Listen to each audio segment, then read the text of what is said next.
all want to make money by doing something we love. If you could turn your hobby into your job, you'd never work a day in your life, right?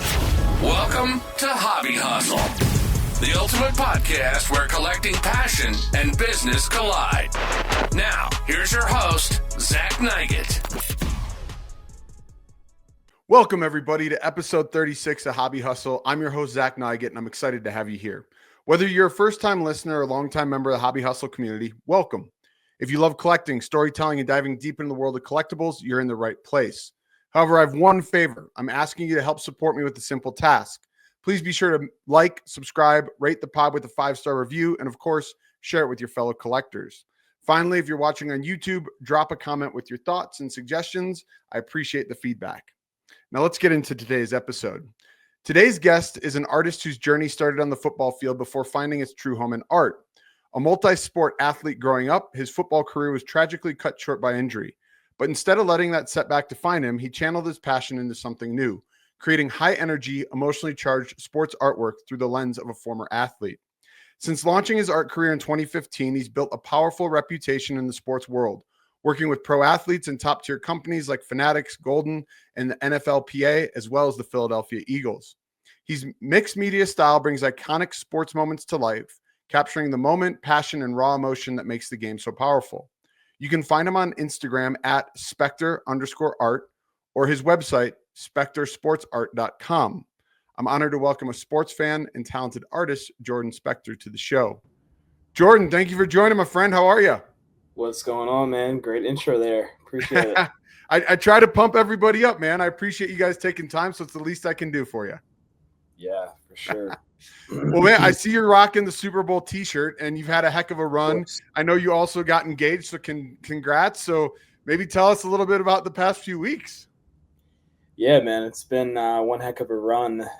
Really felt like from the start of the year, but now, especially the past month, being from Philadelphia and the majority of our fans and customers being Philadelphia sports fans, everything is amplified when a team wins a championship. And over the years too, I've expanded and done plenty of non-Philly stuff, but everything seems to come back to Philly. Yeah. It's such a great sports town. I'm obviously biased to say it's the greatest sports town in the world.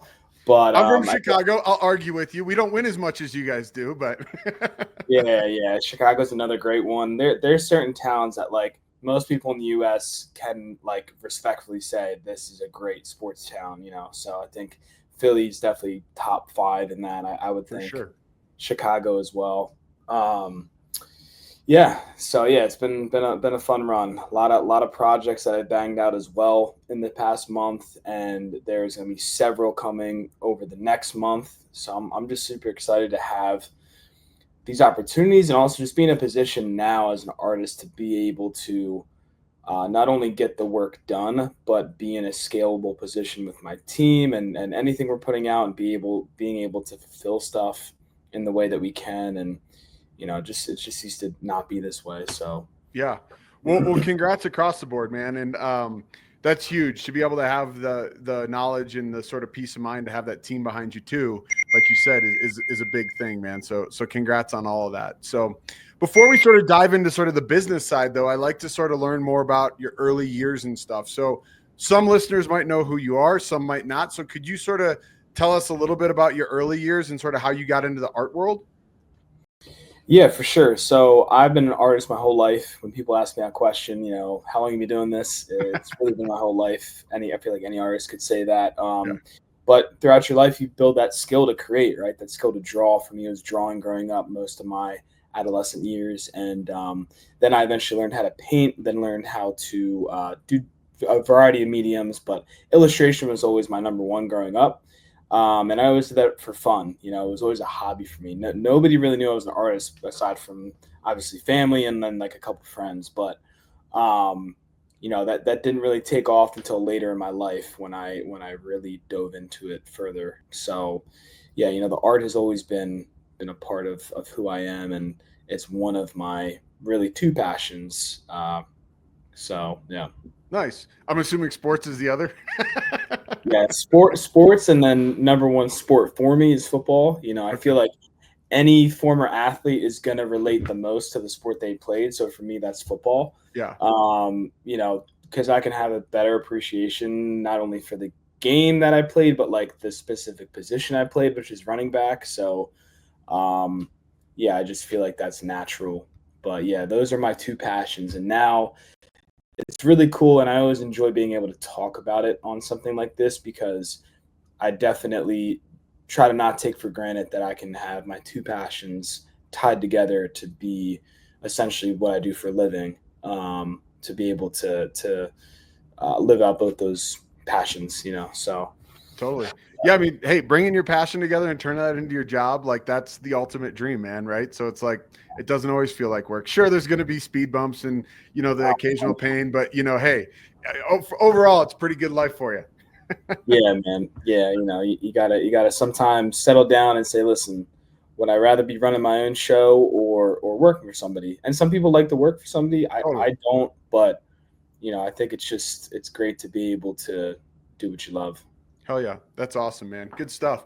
Well, speaking of the beginnings, obviously we mentioned that, you were an athlete and you have this passion for art. So, can you sort of talk to us about how that intersection, sort of evolved with collecting too? Yeah, for sure. So growing up, I actually collected what I would consider more like nerdy things. So like Pokemon, Yu-Gi-Oh. Yeah. I collected these things called Warhammer figures where you would like. I know what those are. Yeah, totally. My brother collected what was it called? It was even more rare, I feel like. Can't remember the card game, but it was another kind of off topic card game. Yeah. But yeah, so I came from actually that world. I didn't collect a lot of sports stuff growing up, to be honest with you. And that began more and more as I crafted my career as a sports artist. And now having launched my own trading card brand in 2023, I feel like I'm at an all-time high of collecting now, between, other artists' work that they put out. I love to collect other artists' stuff, other drops that they do. Here and there, I'll buy a pack from Topps. And then like even projects I put out, if there's an opportunity to get stuff signed by that athlete, I'll like keep one for myself. So like I got a big collection building, and I can't wait till one day I've got a larger space to just have an incredible looking gallery set up, Yeah, man. The man cave or the studio will be well decorated, right? yeah, for sure. That's awesome. Very cool. So, let's jump with that sort of to the business side. Again, we talked that you're blending these passions together, but sort of how did you come up with the idea to combine these into your artwork, or did that just sort of happen naturally? Combine what exactly? Like the love of sports and your love of art, right? Like being an artist, yeah. and like, obviously, like I said, unfortunately, you had an injury and sports didn't sort of work out. And so you went the art path, but bringing those together into what you do is really cool. Yeah, for sure. So like I said, growing up all my life, I've been an artist, been creating. And even in high school and really before college, I was never doing a lot of sports stuff. I took art classes in high school as an excuse to just create more, just because I love to create. Yeah. So I would just take whatever assignment was thrown my way and do it. You know what I mean? If it was like where they do a setup, I can't remember the name of it, but it's like a standstill portrait where there's like a setup in the corner of the room, and you look at that and you draw it, stuff like that. And a lot of different mediums that I got the chance to work into. And then also intertwined with that, I played football. I started playing when I was maybe 12 years old.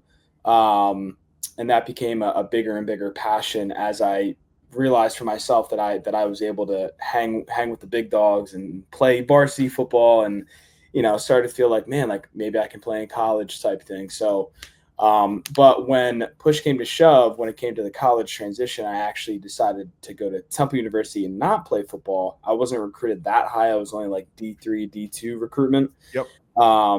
And then wanted me to play linebacker, which is wild because I'm 5'11", $180. But yeah, after I went to Temple, I just immediately missed the game of football when August rolled around. I was like, man, this sucks.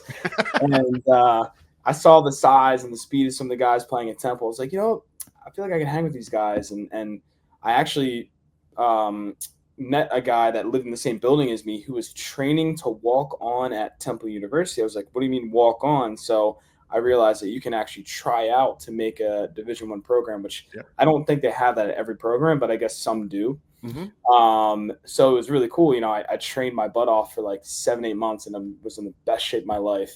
And the following year, my sophomore year, I did the tryout, and sure enough, I made the team, which was like crazy awesome. Because not a lot of kids from my high school ever have made a D1 program. So for me, it was huge. And, so that led to 2 years there. Eventually I got hurt again though. And I had to walk away from the game. And that was devastating after the work I'd put in and the, everything that went into it. So that was a sad moment for me, but I tried to channel that and turn it around and lean back into art, which happened through multiple reasons. But it was a silver lining looking back now because, I traded a football career that probably wouldn't have gone to the NFL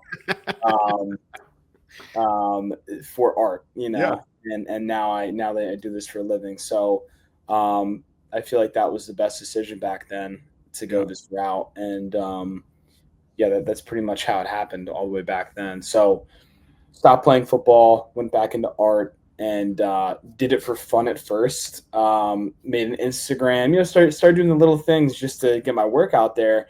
Didn't really think it would become a full-time career. So looking back, like I would have never thought I'd be at the stage I'm at now as an artist, to be honest with you. Well, it's awesome, man. And I'm a firm believer that everything happens for a reason. And I know a lot of times, like when we're in it, it's like, it sucks, right? Because like you said, you get hurt and you're like, dude, I'm losing my passion, right? And I've worked my ass off to get there. But hindsight 2020, like you said, you're in a pretty good spot now, man. Yeah. That's cool. That's very cool. So, you start putting your artwork out on Instagram, you're playing around with it. Sort of, when did you sort of find your groove with sports art, and sort of what would you say is like your first big break that you can remember? Yeah, there's been a lot of stepping stones throughout the years. And I think some of the first little exciting moments for me just as an artist getting into it was people paying me for my work, people $100 here, $200 here, Totally. Can you draw my dog? Can you draw my house? Whatever it was, I was just taking on all sorts of work because I just thought it was awesome. And I enjoyed personally like new challenges. That's something I haven't done before. Like I always love telling this story, but there was this guy I met on a plane who I was like drawing something. He's like, oh, like you're an artist, blah, blah. And he asked me if I could make this portrait of him and his wife in the galaxy, but in the form of lions. And in the middle, the stars would make like their last name. And I did it for him. Yeah. And it was just, I took on a lot of funny stuff like that. But eventually I realized what I loved the most was the sports stuff. And I saw the biggest potential in that as well. So I'd say one of my first big pieces that we still actually sell on my website was my Brian Dawkins piece that I have. Yep. Who growing up was one of my inspirations to want to play the game of football. And that leads to a whole nother long story of how I eventually collaborated with him. He was the first ever Immortals trading card, so on and so forth. But that was my first one that got a lot of attention. And it goes to show that it's still sellable today as like a print and a canvas replica type thing. So, yeah.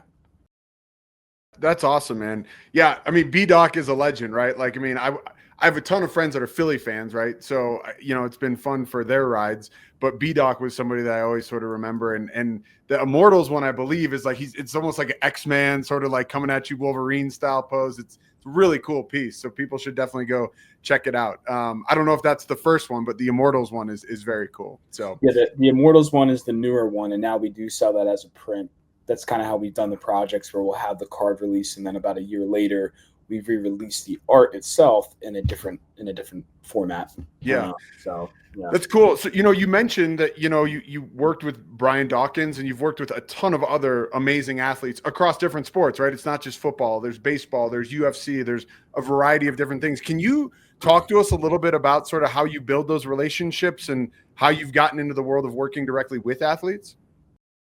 Yeah, every relationship is different, and it takes time to cultivate those things. Sometimes it can be quick, other times it just takes time to be persistent. Um, and so for Brian Dawkins, for example, there was multiple situations in which I was able to meet him and show him my work type thing, and you just kind of build that over time, right? Because for me, it was like, man, like I'd love to somehow work for this guy, but also how can I give him enough value to make it worth his time?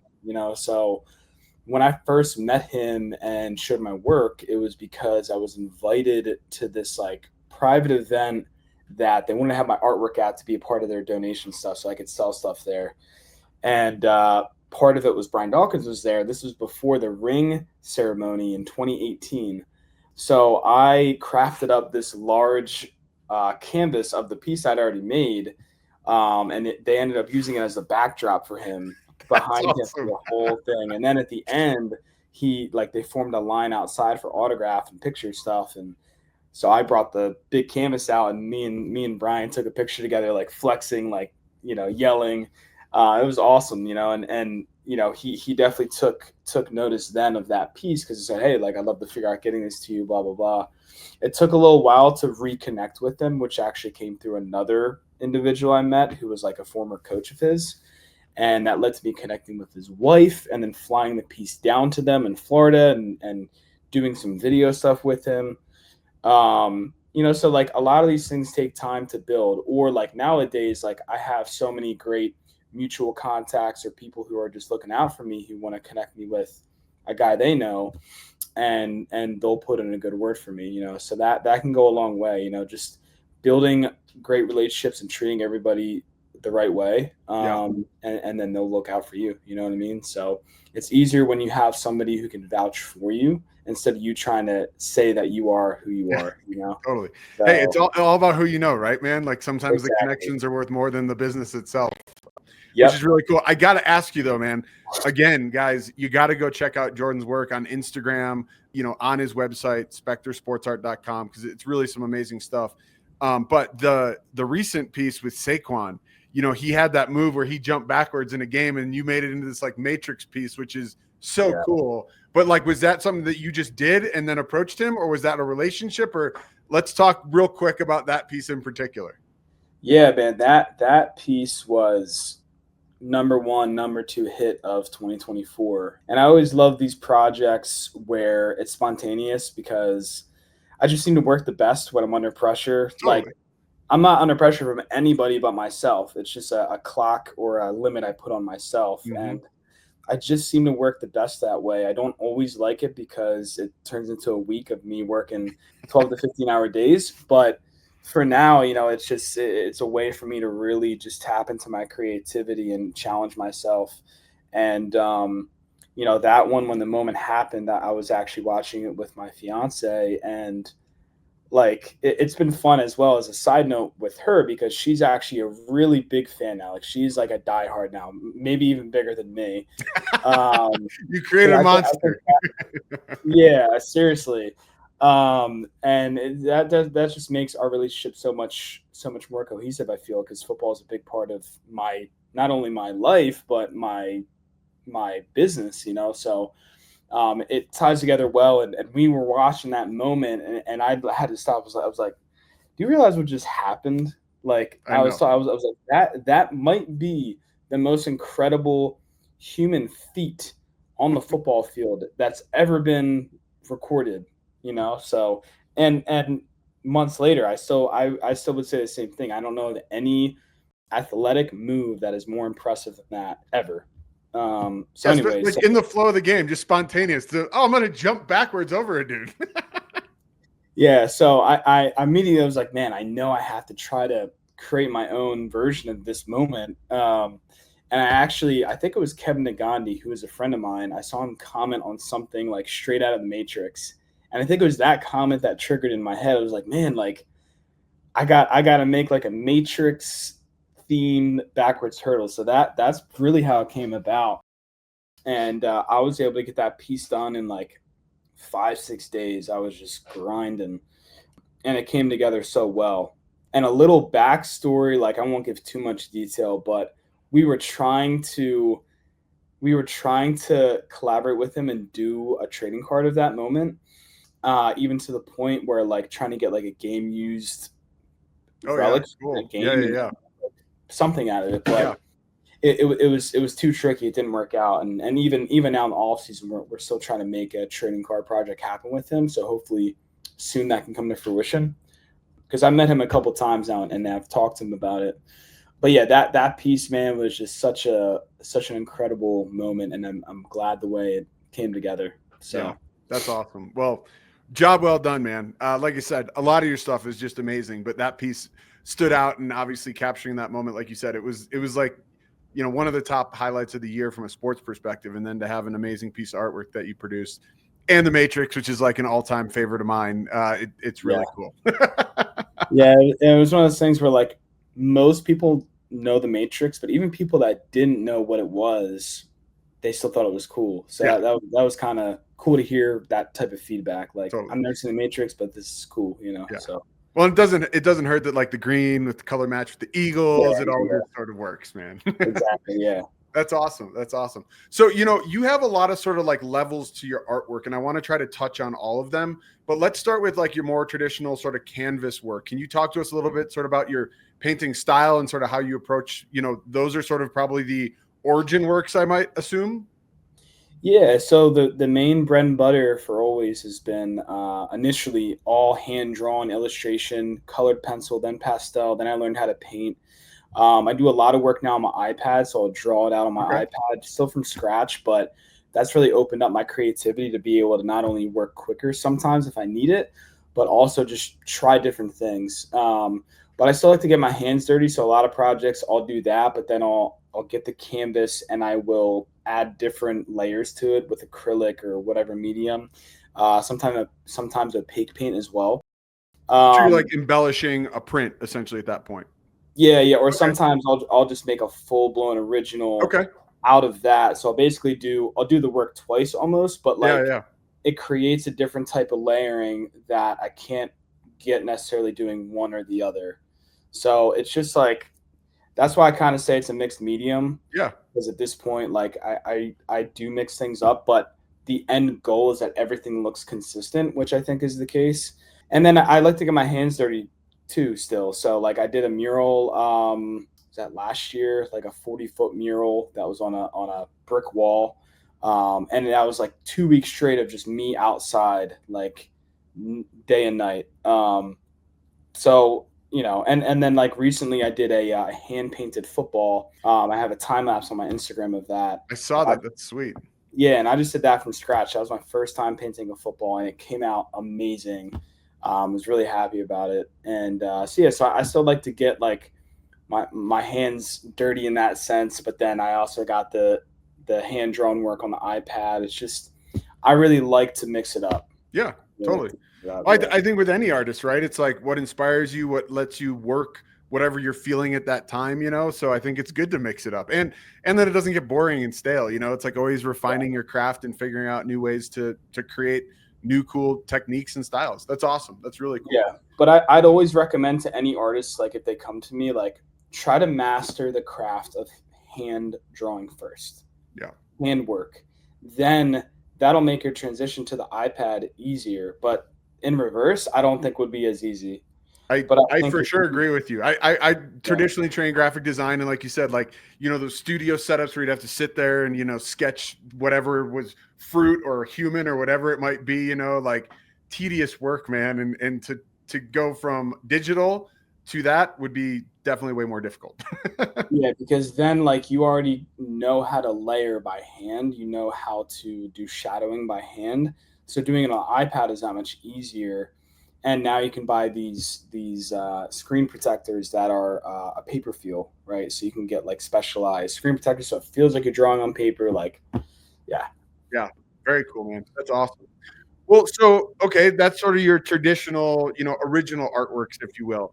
And so, you know, the other thing that you've done and I think is awesome is this Immortal series drop, like you referenced and you sort of showed that. Why don't you tell sort of the people about how you've transitioned into this trading card world? Yeah. So What a big pivot for me.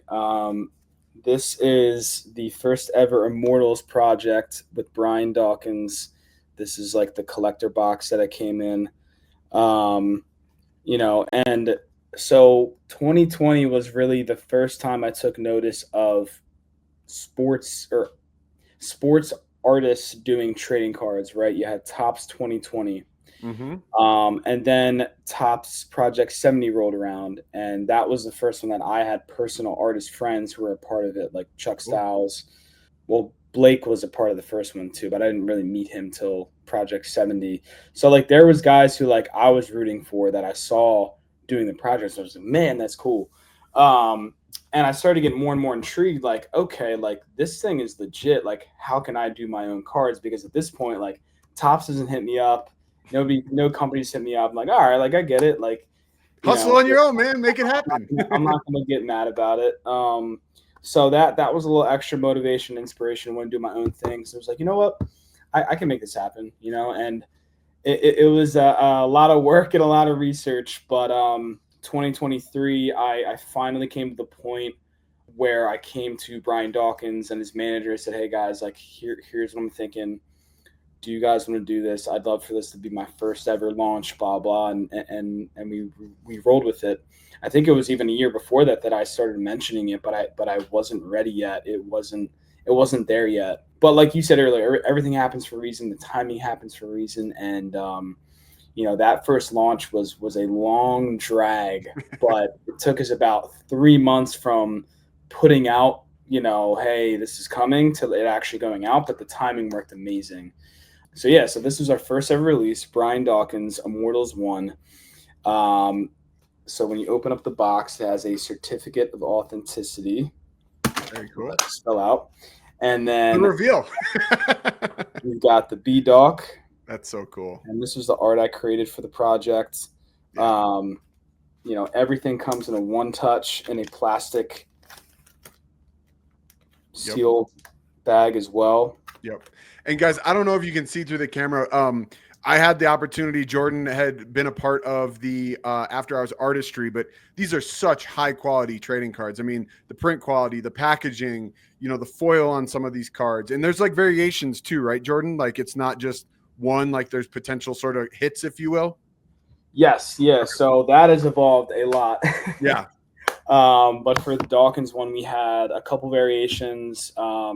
And then on top of that, some that are authentic autograph cards, which like every little detail I did my research on to make this up to par with what the industry demands, right? Which like on the autograph cards, it has to say authentic autograph on the front, at the bottom, on the back, it needs to say witnessed by blah, blah, blah. It needs to have the copyright information, like all these little details that I made sure were included. And now even to the point, I don't even think Topps does this, but like, regardless of how big the card run is, it's always sequentially numbered, right? I think Topps for like, because I looked at the cards I bought of like Chuck's projects with them, and like a lot of the time it didn't say one out of whatever, it was just the total amount in the set release, and that was it. So like, I just wanted to add a lot of layers of authenticity and quality to the project, and that's what I did. So B-Doc, we sold out in like 45 days. And then through that process, I connected with Brandon Graham. We did him next. And then since then, we've done Bo Nickel, a UFC guy. We did Patrick Willis, former 49ers guy. We did Brad Lidge, Phillies legend, or Lidge and Chooch, really. And then we did Allen Iverson. And then randomly, we did mixed within there, we had one of Jason Kelsey and the Fanatic. Those were all autographed and PSA certified. And then recently we did our first non-athlete drop with a guy named Gilly the Kid, which is a former rapper and the co-founder of $1 Million Worth of Game. And that was an awesome project to really test out a different type of release, and it crushed it. So, and he's a huge Philly fan. I mean, that was like the whole tie-in, right? Like, yeah, okay. Because I saw that and I was like, not familiar with them, but it was really cool artwork. But I was like, oh, this is like right up your alley. yeah. And he just he's so good with social, and him and Wallow are really smart guys, to be honest with you. And just seeing what he built on the social side and the excitement he built for the fan base, and he was just crushing it. We're like, this just makes sense. Like, people need this. Yeah, that's awesome. So That's really it was yeah. cool, man. Well, and they're beautiful cards, and they're very reasonably priced. Is the only place you can get them in most cases on your website, or obviously if you do a show in person, or is there other ways that people can get them? Yeah, so we do mainly just online B2C. You can purchase them online. That would be the main place. We have been trying to do more and more card shows, especially in the Philly area, where we do have some available there. Yep. But it's mainly online, and there's some shops that'll buy in small bulks, but it's mainly online. Cool. And again, guys, it's spectorsportsart.com if you want to go check that out and maybe pick one up. So, like I said, high quality packaging, beautiful artwork, but you're sort of taking it even to a higher level. And you'd mentioned Allen Iverson. Tell us a little bit about what you did with the launch party for that particular card, because that blew my mind and that was so cool. Yeah. So to back up one step from that, actually, each project, we try to add layers to it. So there's the card launch, right? But then whether it is a mail-in opportunity or an event we're able to tie together with the athlete, we offer like a second wave where it's like, okay, if you didn't get an autograph card, now we have this opportunity with that athlete where you can mail it in, we can have them autograph it. And I'm always trying to price stuff that is less than any other like price you would find at like a public event, just to make it that much better of a deal for these people who are already committed to a card. So like, that's been cool to be able to tie in that unique opportunity to these people where only they get that opportunity. Or with Brandon Graham, he was our first ever Immortals event we did last summer, where it was a 3-hour event where people came and only the people who bought that card were even able to buy a ticket to the event. So it was intimate. People, it was food and beverages, and then like a Q&A with Brandon Graham. Then people could get their card signed and everything. They could pay to bring other items to get them autographed. It was amazing. It was really amazing how it all came together, and people had an awesome time. So I thought that was awesome, right? Yeah. And then it is awesome, man. No one's doing that stuff. So good on you, man. Thank you. And then, so Allen Iverson, funny enough, we were supposed to try to do him last summer. So I had already invested into the boxes and everything that goes into the project, and the timing didn't work. It just didn't pan out the way that it was supposed to. So I stayed patient, and sure enough, come November, we were able to finally get the ball rolling and make sure that the card was going to launch in December.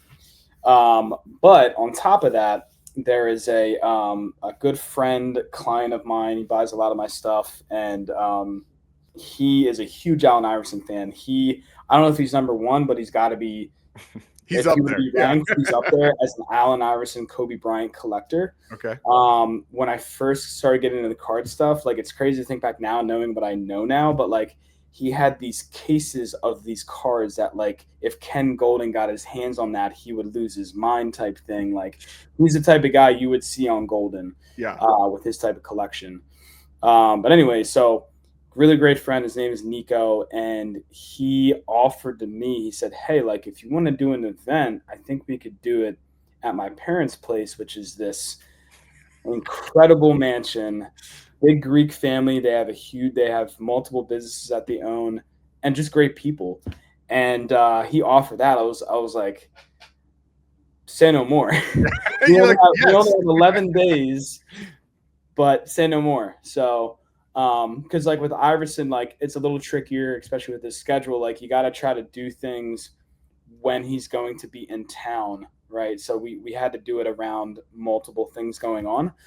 But somehow within less than 2 weeks, I was able to put together a private event with Allen Iverson to not only launch the card, but just have a interactive experience for people that were paying to come. And that was all you can eat, all you can drink. So it was incredible, and we have some pretty amazing content from the event on my page back in December. So I just smile every time I think back to that, because it was just one of those moments where like so many pieces came together at once. Just me being able to lean on all these awesome people I know that are the best at what they do, for the food, for the drinks, for many different components that went into the event. And it was just incredible, to see it all come together. And on top of that, Iverson just being really great with everybody, and having a really genuinely good time. He had his whole crew with him who had a great time. Like, it was awesome. And I think we might do something again with him this summer. We'll see, but that has been. But now you set expectations, Jordan. He's going to want a little more. Well, I just want a little more time to be able to put together the event and promote it. Yeah. Well, it was awesome. I saw like you said, some of the content that got put out from yourself, from some of the other content creators who were there. Iverson himself, like, just so cool, man. Like, and like you said, it looked like everybody had a good time, and it looked like Iverson was also really gracious with his time to just be able to sort of hang out. Like, he was just hanging out with people. It wasn't like a line, and like from what I saw at least, and that's really cool. Yeah, it was amazing, and the feedback I got was better, even better than I expected. Because man, at these events, I am just stressed so much. So I think one team member I'm going to be adding is an actual event coordinator, because I have many guys on my team there already, but nobody is like a designated event coordinator. So that would be my advice to anybody out there listening. If you do an event like that, try to have a designated event coordinator instead of doing it all yourself. Totally. Yeah. Anything to remove some stress and workload, especially for those night of events, makes a big difference for sure. That's awesome, man. Well, again, just big props to you, man, for thinking outside the box and sort of continuing to raise the bar, taking what you're passionate about, art, you're connecting with fans who are obviously passionate about not just the art, but the athlete, and then giving them an experience to actually meet that athlete and or get it signed. Like, really, really cool stuff, man. So great job. Yeah. Speaking of next level, though, I know something else that you've done is you've been able to work with one of the biggest sports brands in the world, which is Fanatics. And you sort of have your Fanatics Spector project going on. Can you tell us a little bit about that? Yeah, so we haven't done much in a little while, but we've done plenty of projects in the past. I'm supposed to be doing some WWE stuff for them coming up, nice. Which will be fun. But yeah, in the past, I've done quite a few projects with them that have done very well, and I actually have like a little profile on their website. If you go there, some of my work is still available on there. They obviously bring all the leverage with autographs, because they only do pieces that are their contracted athletes, and they get it signed by that athlete. So one thing that I really enjoyed, at least with like some of our first series of projects, was that I was able to get my own replica of each one signed by that athlete. So I've got one from Tom Brady. I've got one from Shohei Ohtani. Man, those will be in that gallery once I get set it up. But yeah, man, I mean, those are legends. Like, it just blew my mind. Obviously we had a chance to meet at the National and sort of talk, and I saw some of the work that was on display, which included an amazing Jordan piece. But to have your work be a part of these huge global athletes, all-time greats, is just so cool, man. Yeah, no, it's surreal to be able to know that these guys are a part of that project with Fanatics. So they're great. I've never had a problem with them. They've been great to work with, and I hope to continue doing that. Yeah, that's awesome, man.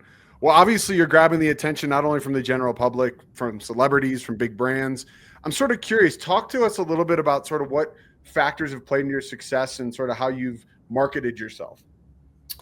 Yeah, so I think going way back, my like mindset and philosophies from football help carry into all sorts of parts of your life after that.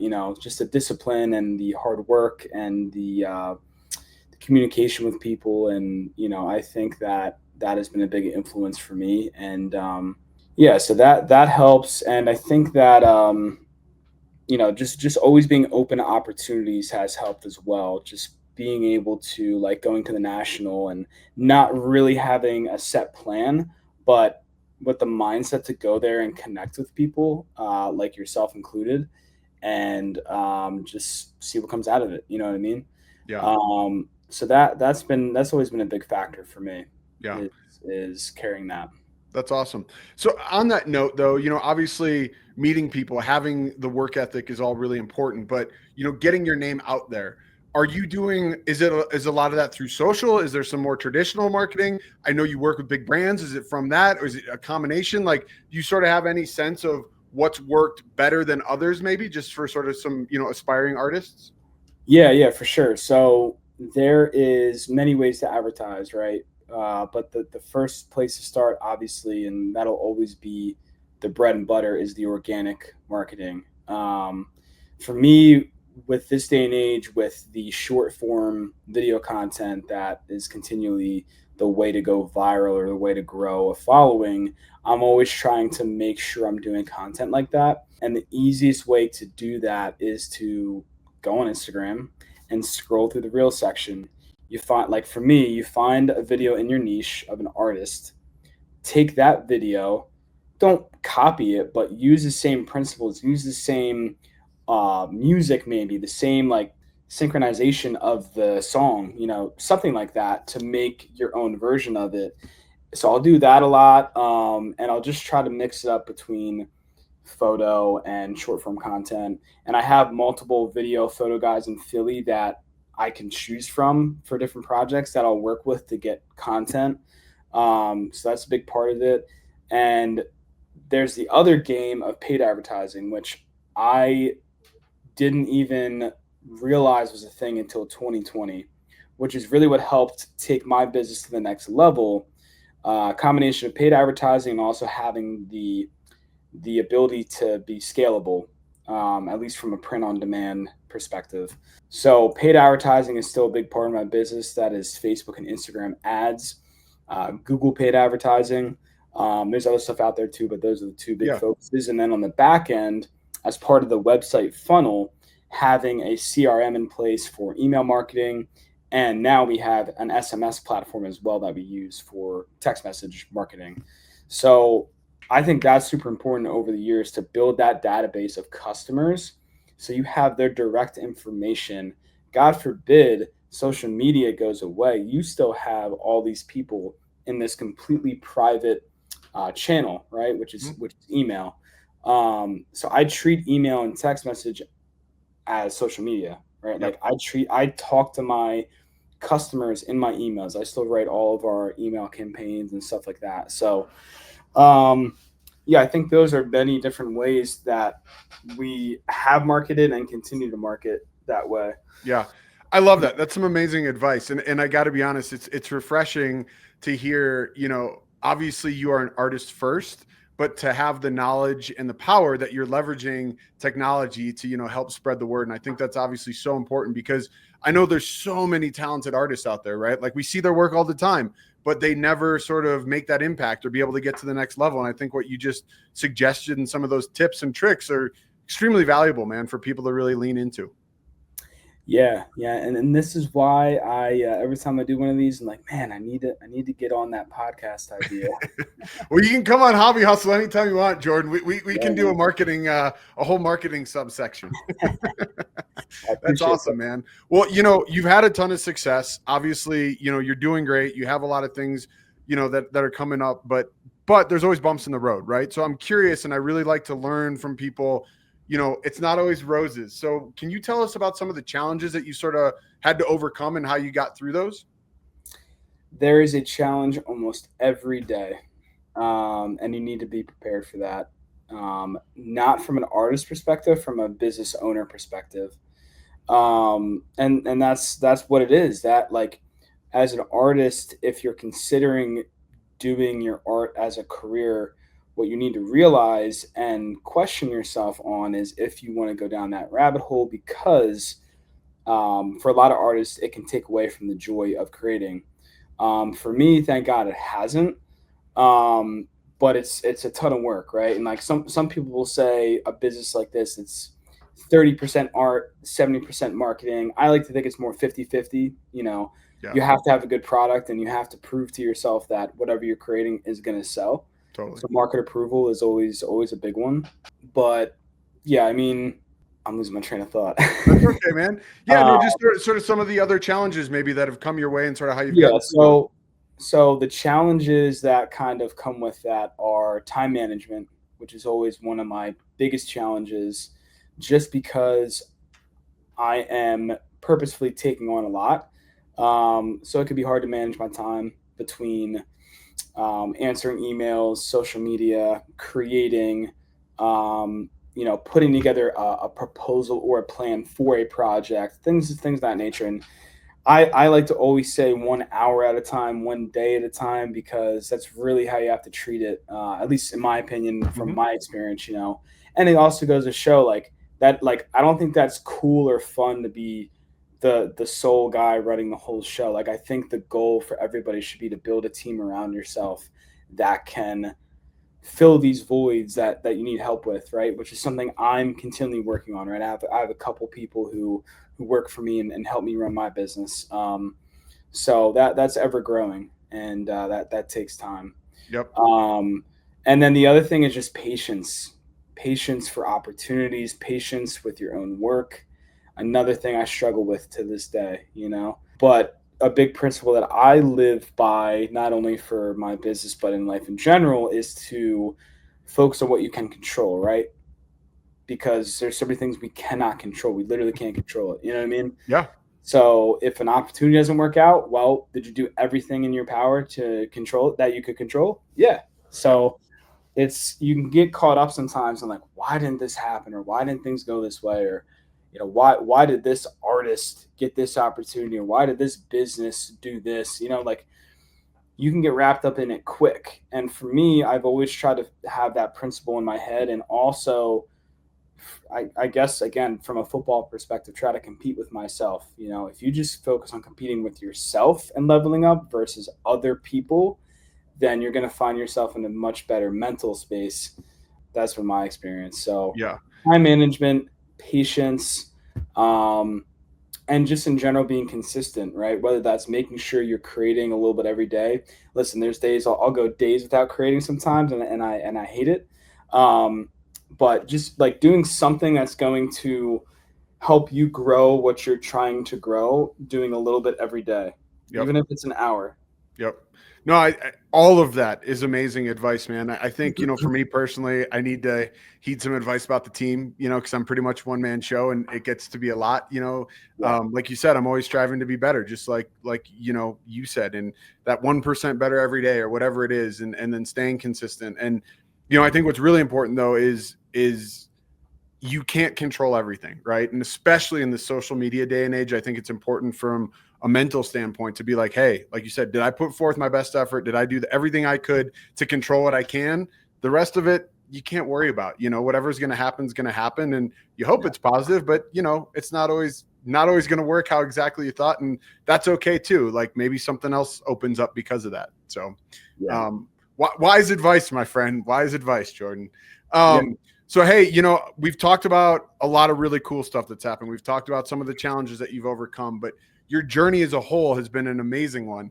So I like to ask people to just sort of take a minute to reflect, and what's sort of been your best or favorite aspect of being a professional athlete or a professional artist, in this whole journey? I think the joy that people get when they receive my art. That's awesome. I think that is something as an artist that will always keep you motivated, is that I have customers who have bought 15 to 20 prints or canvases of my work and have a better gallery of my work than I have. And that to me is just one of the biggest joys of being a creator. And there's certain artists or certain brands that like to have a super limited collectible thing. Like for me, I like the idea of the more people with my art on their walls, the better. But I have options that appeal to that big time collector versus just your first time art buyer for a $50 print, Mm-hmm. So I think that's the biggest joy, right? Because the reason I like doing our shows still when I have time, because I have some guys that help run our events, I like doing it because of that feedback, that encouragement, that, hey, like, I got this from you. It looks amazing. You know what I mean? Like, Yeah. that's always going to make you feel so good and make you feel like you're on the right track, Yep. So that's number one. That's awesome. I love that. Well, like you said, like the greatest feeling of an artist when you're getting started, someone's going to pay me $100, $200 to have me do a drawing. Like, that's amazing, right? That someone finds value in your work enough, and then to bring the joy, and then to have them do it over and over again. That's just an amazing accomplishment, man. That's really cool. So let's real quick talk about the future, sort of what, upcoming events or goals you have for the next sort of 12, 24 months. Like what is the Spector pathway got in store?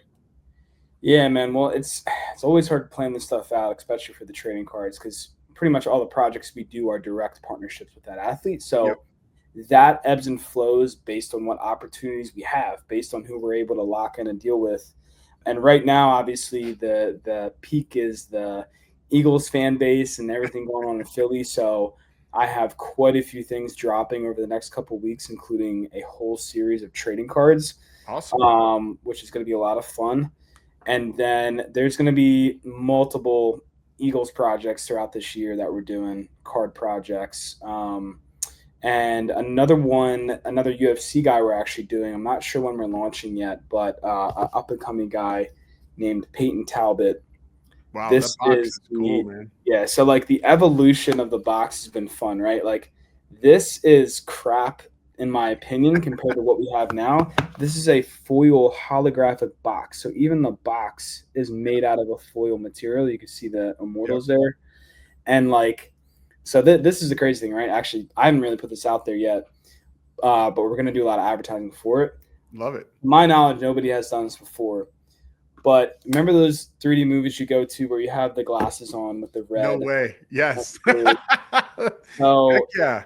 When you hold this up to the box, I don't know if I should try here on camera because I don't know if it's going to work. But when you hold it up to the box, I'm not sure if we'll be able to get that on our cam. So but when you hold up to the box, right? If you can imagine, red goes over. You only see the red parts of the box, or the backside. You see this red barcode or his name. So when you hold the red, you only see the red. When you have the blue, you only see the blue. So if you could imagine, that is going to be the concept of the card as well. Because Peyton is a really unique individual. If you go to social media, he has this aura to him, and he's also a really good fighter. And it's just a fun one, and the first time that we've done anything like this with 3D lenses. So I'm always trying to change the game and trying to do something that's disruptive, and I think that this is going to be incredible. So that comes in the box with the card. And it's gonna be cool. I love it, man. I have not seen the 3D, and like you said, it's like blending the nostalgia old school with the new stuff. And again, man, like the quality of product that you're putting out is phenomenal. Like the cards that you had sent to be able to display at our event, they're all beautiful. And it's not just the cards, it's the COA and it's the packaging and it's the whole experience, right? And I think that's really what helps elevate the game and what's drawing collectors to not only want your product, but continue to get them. So big props to you, man. Thank you, man. Yeah, of course.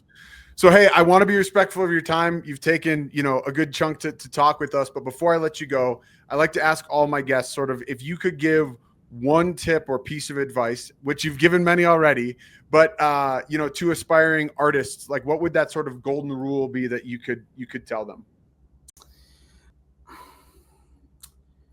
The one thing I would say is make sure that you want it, that you want to do it as a career. And if you want it, then don't get too wrapped up in the little details. Just go. Just start doing, right? Make a social media, have a website. It's so easy to make a website these days. Even if you pay someone to make a website from Fiverr, they can do it for $100. You know what I mean? It's just the opportunity is there, and it's never been a better time to make a living as a creator, whether that's artist or video, photo. So you still with me? It's showing you're breaking up a little bit. Oh no, I'm with you. I got you. Okay, so that would be another one. Awesome, man. Well, I love it. That's super great. So before I finally let you drop, obviously I've been, showing your banner as far as how people can find you. But for those listening, you want to give a shameless plug of how people can get a hold of you? Yeah, so you can follow me on social media, Instagram and Twitter at Spector_art. TikTok is at Spector Art. Facebook is Jordan Spector Art. So yeah, I'm on all four of those platforms. And then website is spectorsportsart.com, where you can find the cards, the art. Check it all out. Yeah. Awesome, man. Very cool. Well, Jordan, this has been an amazing conversation. You have a great story, and I appreciate you taking time to talk to me and the audience. You're an incredible artist, and you're blazing some really cool trails for others who aspire to do what you're doing. So it's an honor to get to meet you at the National, talk to you on the podcast, and I hope that the audience will take some time to check your stuff out if they're not familiar with it. So I just want to say congrats again and wish you the best in this upcoming year, and hopefully we'll cross paths again at an event in person soon. Yes, I think we will. But I appreciate you having me on, and congrats to everything you're doing as well. And Thanks, man. I know we'll do more together. Awesome, Jordan. Well, be well, man, and I'll talk to you soon. Yep, talk to you soon. Everybody, a huge thank you to you guys watching and listening. I appreciate your time, and I hope that you found some inspiration or learned something new today. So if you enjoyed the show, please do me a favor, like, follow, subscribe, and most importantly, share with your friends. Your support keeps the Hobby Hustle community growing. And remember, keep collecting, keep hustling, and we'll see you next week on Hobby Hustle, where passion, collecting, and business collide. Thanks so much. Hobby Hustle is brought to you by Collector Creative. If you're a collectible brand or company looking for help with marketing, branding, design, or development, head over to collectorcreative.com and drop Zach a line. We'll be back next week. In the meantime, connect with us on Instagram, TikTok, and YouTube at collector_creative. And be sure to like and subscribe so you never miss an episode. We'll see you next time on Hobby Hustle, where collecting passion and business collide.